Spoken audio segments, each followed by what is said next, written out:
중국의 공자가 사람들과 나눈 대화를 편찬한 공자가어의 치사편에 있는 이야기예요. 계고라는 사람이 위나라 관리로 있을 때 어떤 죄인의 형벌을 집행하기 위해서 다리를 벤 적이 있습니다. 그리고 얼마 지나지 않아 나라에 반란이 일어났고 계고가 성문 밖으로 도망치려 하는데, 그때 성문을 지키는 자가 하필이면 그때 계고가 다리를 잘랐던 그 사람이었습니다. 그런데 그는 계고가 도망갈 곳을 3번이나 알려주면서 그의 피신을 도왔습니다. 계고가 떠나면서 그에게 물었습니다. 내가 지난날 당신의 다리를 베었으니 이제 원수를 갚을 만도 한데 어째 나를 이렇게 도와주는 것이요? 성문을 지키는 자가 답변했습니다. 다리가 잘린 것은 내 죄 때문이었으니 어찌할 수 없는 것 아니겠소? 나에게 형벌을 집행할 때 당신의 얼굴에 안타까움이 있는 것을 나도 보았어. 아무리 사정을 봐주고자 한들 법 앞에선 어쩔 수 없는 것 아니겠소? 하늘이 군자를 낳은 것은 그 도가 본래 그러한 것이니 이것이 바로 내가 그대를 좋아하는 까닭이올시다. 공자는 이 이야기를 하면서 어진 마음으로 법을 집행한 계고를 훌륭한 관리로 칭찬을 했다는데, 글쎄요, 제 생각엔 정말 훌륭하고 대단한 사람은 그 성문을 지키는 사람이 아니었나 싶습니다. 아마 보통 사람 같았으면 계고를 보면서 내 다리를 자른 놈이라고 아주 이를 갈았을 것이고 이제 드디어 원수 갚을 때가 왔다 했을 터인데, 이 사람은 개인 감정으로 판단하지 않고 관리의 도리라는 관점에서 판단했습니다. 그는 관리가 죄인을 법대로 처벌하는 것은 그건 지극히 당연한 일이고, 저 사람은 처벌을 하면서도 벌을 받는 나를 안타깝게 여기면서 참 마지못해 형을 집행했으니 저런 사람이 훌륭한 관리가 아니겠나, 이렇게 판단을 했어요. 이 사람 정말 대단한 사람 아닌가요? 글쎄요, 이 정도 의식을 지닌 사람이 왜 예전엔 그렇게 다리가 잘릴 정도의 범죄에 연루됐는지 그 이유는 잘 모르겠지만 여하튼 이 판단만큼은 정말 대단한 판단이라 생각이 듭니다. 예전에 미국의 부시 대통령이 부자들의 세금을 감면해주는 정책을 펼치려 했을 때 당시 세계 최고의 부자였던 빌 게이츠나 워렌 버핏 같은 사람들이 강력히 반대했어요. 사실 부자 감세 정책 펼치면 이 사람들은 제일 크게 이익을 볼 사람들입니다. 그런데도 반대했어요. 개인의 이익이라는 차원이 아니고 사회의 정의라는 차원에서 판단했기 때문입니다. 그 정도 의식이 있었기에 세상에서 가장 기부를 많이 하는 사람들이 되지 않았겠나 싶습니다. 유럽에는 교회 마당에 성도들의 묘지가 있는 경우가 참 많습니다. 저도 굉장히 많이 보았어요. 근데 이거 어느 책에서 본 얘기인데, 유럽의 어느 교회는 교인이 딱 10명밖에 안 남았는데도 교인들이 새신자가 들어오는 것을 극히 꺼렸다고 합니다. 이유는 교회에 남아있는 묘지가 딱 10개밖에 안 남았기 때문입니다. 지어낸 얘기겠죠?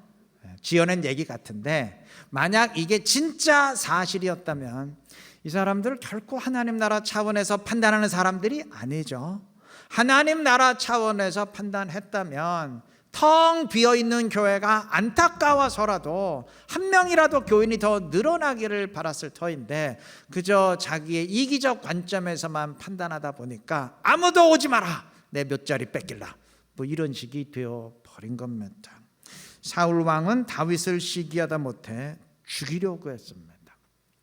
사울이 국가적인 차원에서 생각을 했다면 골리앗을 이길 정도의 장수가 등장한 것을 기뻐하고 또 기뻐했을 터인데, 안타깝게도 이 사람의 마음은 이기적인 차원을 벗어나질 못했어요.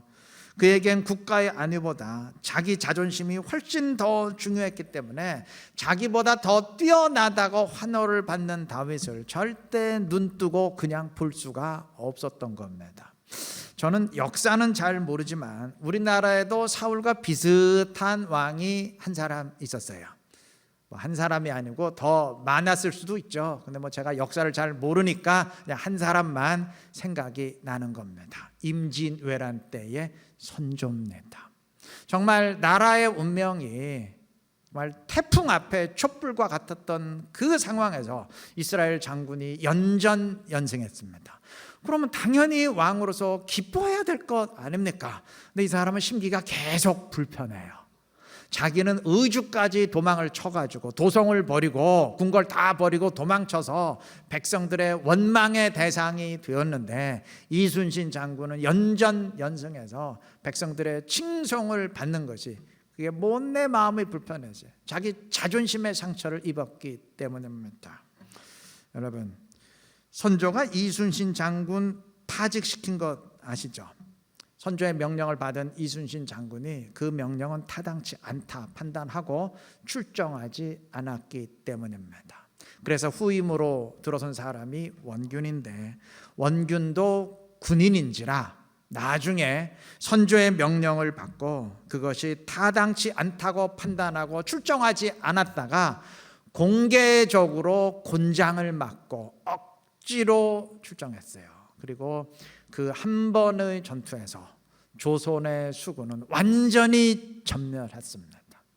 이게 싸워선 안 되는 싸움을 왕이 싸우라 그래서 억지로 싸웠으니까 그렇게 결과가 나는 게 당연하죠. 그러니까 따지고 보면 선조 이 사람이 이순신 장군도 쫓아냈고 조선의 수군도 완전히 전멸을 시킨 거예요. 이유는 딱 하나, 감히 내 말을 거역해? 이 자존심 때문에요. 이 사람은 국가 전체보다 자기 한 사람이 더 중요한 사람이에요. 때문에 전쟁에 지는 건 용서를 해도 자기 심기 불편하게 만드는 것, 자기 자존심 건드리는 건 절대 용서 못하는 사람입니다. 이런 사람이 지도자로 다스렸으니까 나라가 그 꼴이 난 것 아니겠습니까? 역사에 의하면 우리나라를 도와주러 왔던 명나라 군사들이 밥을 먹고 뭘 체해서 막 토했어요. 그랬더니 조선의 군중들이 벌떼처럼 달려들어서 그거 먹으려고. 얼마나 나라 꼴이 그 지경이었습니까? 지도자가 그 모양이면 백성도 나라 꼴이 그렇게 되는 거예요.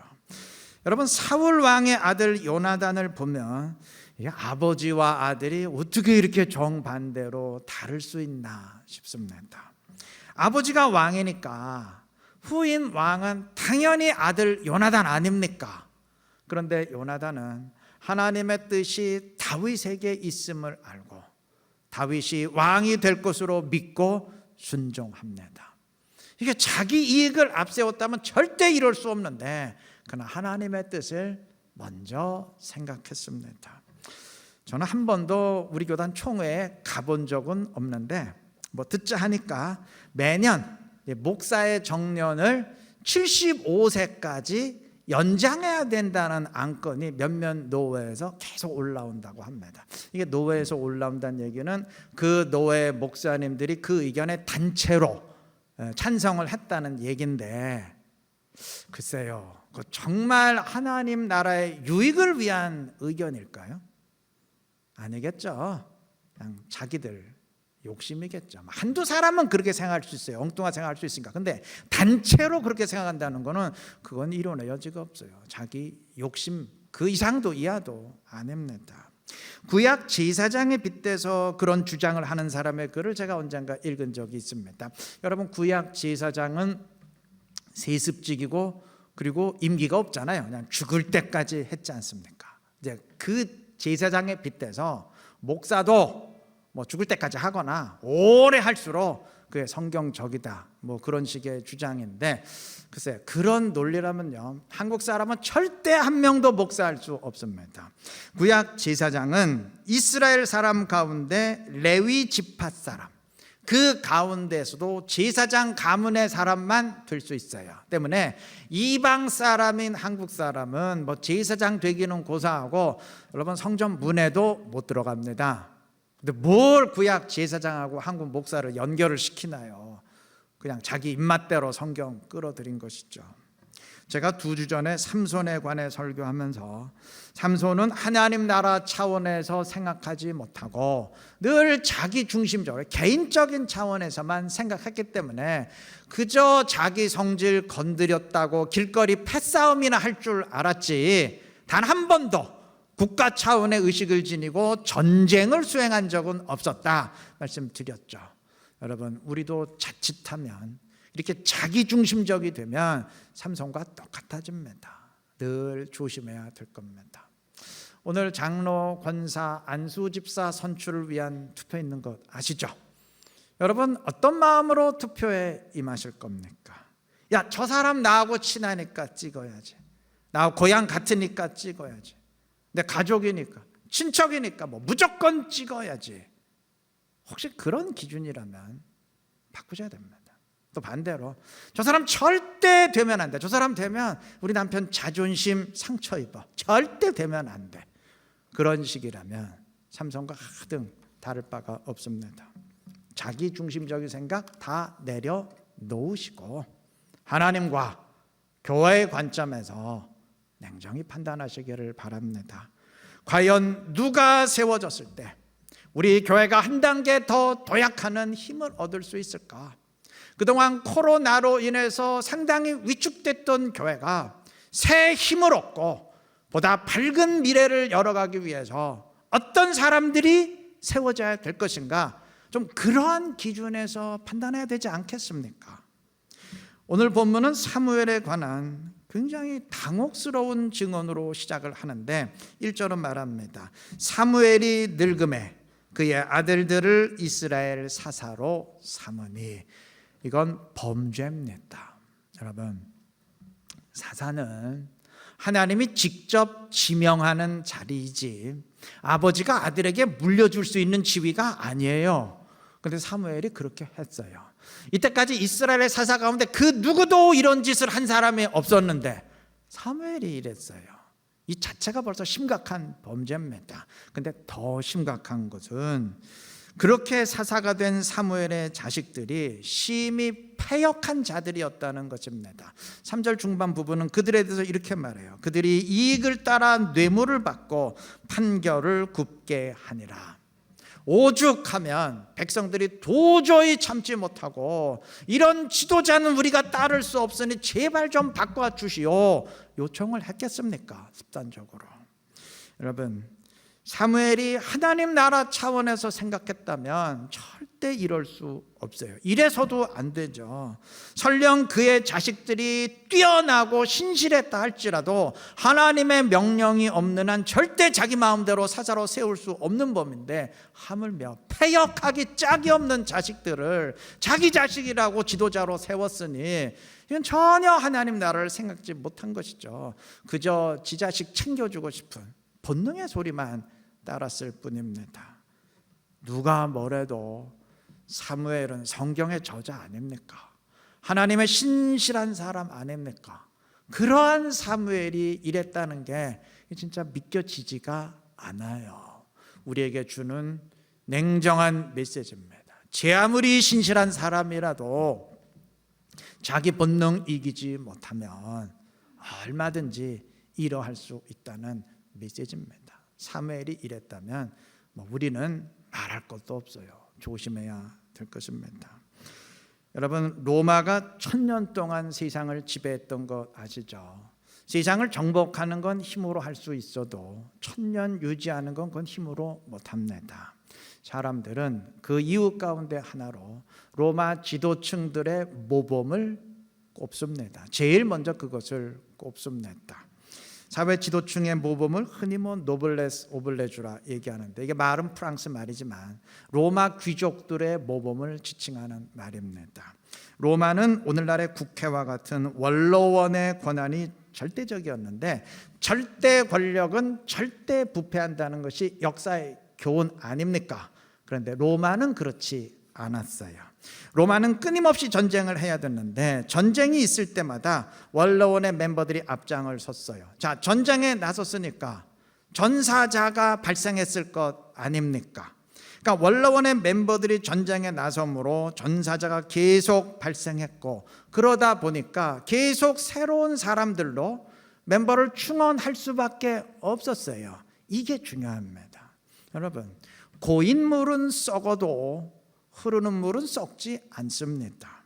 원로원의 권력이 절대적이었어도 새로운 사람이 계속 충원되고 새로운 피가 계속 수혈되다 보니 고인물이 되지 않고 흐르는 물이 될 수 있었던 겁니다. 자기 이익을 생각했다면 일부러라도 전쟁에서 빠지려 했을 터인데 이들은 국가적인 차원에서 판단했어요. 황제들도 마찬가지입니다. 성경에 기록된 로마 황제들이 몇 명 있습니다. 예수님이 태어날 때에 황제 아우구스투스, 성경에는 아구스도라고 기록이 됐습니다. 그리고 예수님이 십자가를 지실 때에 황제 티베리우스, 성경엔 디베료라 기록이 됐습니다. 근데 이 두 사람은 모두 황제의 아들이 아닙니다. 제가 언젠가 말씀드렸던 것 같은데 로마 황제들은 자기 자식이 버젓이 있음에도 후임으로 세우지 않고 일부러 제일 똑똑한 사람을 자기 양자로 입양하고 그 사람을 후임으로 세웠어요. 예수님 당시에 아우구스투스와 티베리우스 모두 그러한 양자들입니다. 여러분, 로마 황제인들 자기 자식에게 권력을 승계하고 싶지 않았겠어요? 아니, 그토록 신실한 사무엘도 그러고 싶었는데 로마 황제인들 그러고 싶지 않았겠습니까? 그러나 이들은 자기 이익으로 판단하지 않냐고 국가의 이익이라는 차원에서 판단을 했습니다. 이런 모습이 있었기 때문에 숱한 위기와 모순에도 불구하고 로마가 천년을 지배할 수 있었던 겁니다. 제 의견이 아니고 역사학자들의 견해입니다. 하나님 나라도 마찬가지입니다. 우리 믿는 사람들이, 하나님의 백성된 우리가 그저 내 이익이라는 관점에서 자기중심적으로만 판단하고 신앙생활을 한다면 이 나라 무너질 겁니다. 그러나 하나님 나라 차원에서 판단하고 하나님 나라의 유익이라는 관점에서 판단하고 신앙생활을 한다면 주님의 나라는 든든히 세워질 줄로 믿습니다. 그래야 되지 않겠습니까? 사도행전 11장에 의하면 하나님이 이방인들을 하나님 백성으로 인정하고 그들에게도 성령을 부어주셨다는 소식을 예루살렘 교회 성도들이 들었어요. 11장 19절은 그들의 반응을 증언합니다. 그들이 이 말을 듣고 잠잠하여 하나님께 영광을 돌려 이르되. 자, 이방인도 동등한 하나님 백성이 될 수 있다는 소식은 유대인의 입장에서 이거 절대 기뻐할 소식이 아닙니다. 절대 찬성할 수 없는 사실이에요. 그런데도 이들은 하나님께 영광을 돌렸습니다. 하나님이 하신다니까 차마 반대하지 못하고 마지못해 동의한 것이 아니고 영광을 돌렸습니다. 이들은 유대인의 자존심이 아닌 하나님 나라 차원에서 판단했고, 이방인도 하나님 나라 백성이 된다면 이제 주님의 나라가 온 세계로 확장된다는 말 아니냐, 그런 차원에서 영광 돌린 것입니다. 이런 의식이 있었기에 교회는 핍박 중에도 살아남을 수 있었고 급기야 로마까지 복음으로 정복하고 온 세계로 뻗어나갈 수 있었던 것입니다. 우리도 그러해야 됩니다. 자기를 부인하고 자기 십자가를 지라는 말은 달리 말하면 자기 중심적인 나, 이기적인 나를 죽이라는 말입니다. 그래야 교회가 살고 하나님 나라가 삽니다. 그래야 우리를 통해서 주님의 귀한 뜻이 이루어지게 될 줄로 믿습니다. 이 사실 꼭 기억하시고 나는 완전히 죽이고 주님의 뜻을 생각하시기를 바랍니다. 그래서 그의 나라와 의를 구하며 우리의 욕심이 아닌, 우리의 뜻이 아닌 하나님의 뜻을 이루어갈 수 있는 지혜롭고 복된 우리 이루는 게 모든 성도님들 되시기를 바랍니다. 오늘 사무엘의 굉장히 실망스러운 모습을 보았는데 끝까지 실망스럽지는 않았습니다. 그 뒤의 내용을 보면 그는 백성들의 요청과 하나님의 뜻에 따라서 자기 자식들을 파직시키고 사울을 왕으로 세웁니다. 잘못은 했지만 나중엔 돌이킨 것이죠. 사실 백성들이 왕을 요청했을 때 사무엘은 얼마든지 묵살할 수 있었어요. 왕정 제도는 왕을 세우는 것은 하나님이 싫어하시는 일 아니냐 하면서 묵살할 수 있었어요. 그게 사실이기 때문입니다. 하나님이 왕을 싫어하셨기 때문입니다. 그랬더라면 자기 자식들도 계속 자리 보존할 수 있었는데 사무엘은 그렇게 하지 않았습니다. 바로 이것이 사무엘과 엘리 지세장의 차이죠. 엘리 제사장은 끝까지 자식들 제어하지 않다가 함께 심판받았죠. 만약 사무엘도 끝까지 백성들의 요청을 묵살하면서 그것을 하나님의 뜻으로 합리화했다면 똑같은 결말 맞았을 겁니다. 그런데 그래도 사무엘이었기에 나중엔 돌이킨 겁니다. 다윗은 도피장을 하면서 얼마든지 사울을 죽이고 왕위에 오른 뒤 그것을 하나님의 뜻으로 합리화할 수 있었어요. 이미 하나님이 그를 왕으로 기름 부었지 않습니까? 그러니 내가 하나님의 뜻을 순종하기 위해서 이렇게 왕위에 오른 것 아니냐 하면서 합리화할 수 있잖아요. 다윗은 그렇게 하지 않았습니다.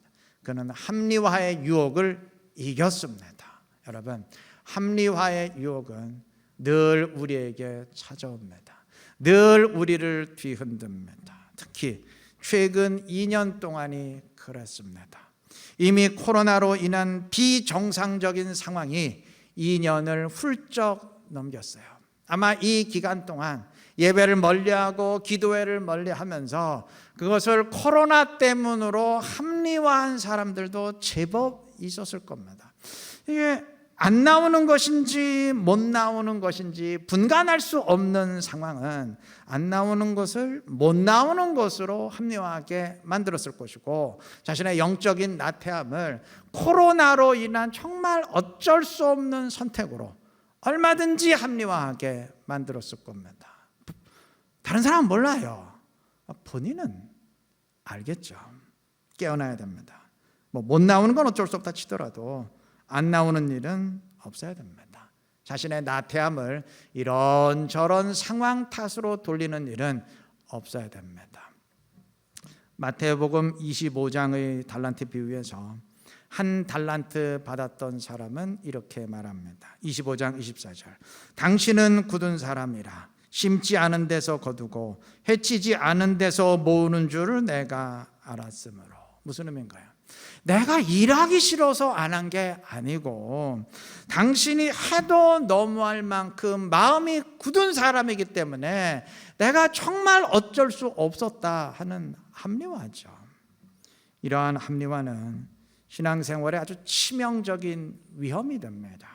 먼저 이러이러한 이유 때문에 순종할 수 없다 이렇게 자신을 정당화시키기 때문에 순종을 가로막아요. 또 불순종한 이후에도 그건 정말 어쩔 수 없는 일이지 내 잘못 아니다 라고 믿게 하기 때문에 반성과 회개의 필요성을 느끼지 못하게 만듭니다. 벗어나야 됩니다. 지금까지 나태함을 어쩔 수 없는 상황 탓으로 합리화하신 분들이 있다면 이젠 벗어나시기 바랍니다. 지금까지 순종할 수 없는 이유를 찾았다면 이제는 순종할 수 있는 이유를 찾으시고 순종해야 되는 이유를 찾으시고 순종하시기를 바랍니다. 이제는 일어서시기를 바랍니다. 그래서 신앙의 회복을 넘어서 아예 내친김에 한 단계 더 높이 도약하시고 그럼으로써 우리를 향한 주님의 뜻을 이루고 주님의 영광을 높이고 주님의 기쁨이 될 수 있는 우리 이루는 게 모든 성도님들 되시길 그리스도의 이름으로 축원합니다.